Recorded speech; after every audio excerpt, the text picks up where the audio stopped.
నేను ఇవాళ ఛాలెంజ్ చేస్తున్నా, భారతీయ జనతా పార్టీకి సంబంధించినటువంటి ఏ ఒక్క నాయకునికి కానీ ఏ ఒక్క కార్యకర్తకు కానీ వంశీచంద్ర రెడ్డి ఏ వ్యక్తి అయితే చెయ్యి గుర్తు మీద నిలబడుతున్నాడో, ఏ వ్యక్తి అయితే కాంగ్రెస్ పార్టీ నుంచి 3 రంగుల కండువా కప్పుకొని చెయ్యి గుర్తు మీద నిలబడుతున్నాడో, నేను ఒక్క భారతీయ జనతా పార్టీ నాయకుడికి కార్యకర్తకి ఫోన్ చేసి మీరు భారతీయ జనతా పార్టీలో ఉన్నారు కానీ నేను కాంగ్రెస్ నుంచి పోటీ చేస్తున్నా, నాకు మద్దతు ఇవ్వండి, నా కోసం పనిచేయండి అని ఏ ఒక్కరు అడిగినా గానీ నేను ఇవాళ కాంగ్రెస్ పార్టీ అభ్యర్థిగా పోటీ చేయాలి.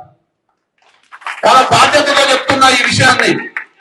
నేను నామినేషన్ కూడా అయ్యాను, నేను ముక్కుకు నేలకు రాసి నేను క్షమించండి, నేను ఒక పార్టీ నుంచి పోటీ చేస్తూ ఇంకొక పార్టీ వ్యక్తిని మద్దతు అడుగుతున్నా, నేను నాకు నైతికత కోల్పోయినా నేను ఎన్నికల్లో పోటీ చేయని నేను ముక్కు నేలకు రాస్తాను.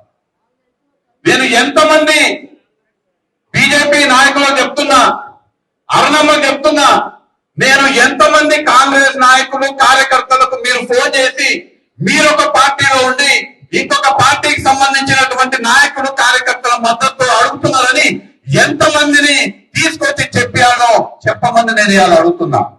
నేను తీసుకొస్తా, మీరు ఒక పార్టీలో ఇంకొక పార్టీ వాళ్ళకి ఫోన్ చేసి అదే పనిగా పెట్టుకొని మీరు ఎట్లయితే నైతిక రాజకీయాలల్లా నైతిక విలువలు రాజకీయాలల్లా విశ్వాసాన్ని కోల్పోయినో అట్లా మా కాంగ్రెస్ నాయకులని కార్యకర్తలు కూడా నైతికత కోల్పోమంటారా? సిగ్గుశరం ఉండాలని నేను అంటున్నా, సిగ్గుశరం ఉండాలని నేను అంటున్నా. కానీ నేను గర్వంగా చెప్తున్నా, మా కాంగ్రెస్ పార్టీ నాయకులు కార్యకర్తలు డీకే అరుణ కాదు, నరేంద్ర మోడీ వచ్చినా గానీ 3 రంగుల జెండా నిలవరు, చెయ్యి గుర్తును వదిలిపెట్టరు. హస్తం గుర్తుకే ఓటేద్దాం, పనిమంతుడు వంశీచంద్ర రెడ్డిని ఎంపీగా గెలిపిద్దాం, పార్లమెంట్ లో మహబూబ్ నగర్ జెండా ఎగరేద్దాం.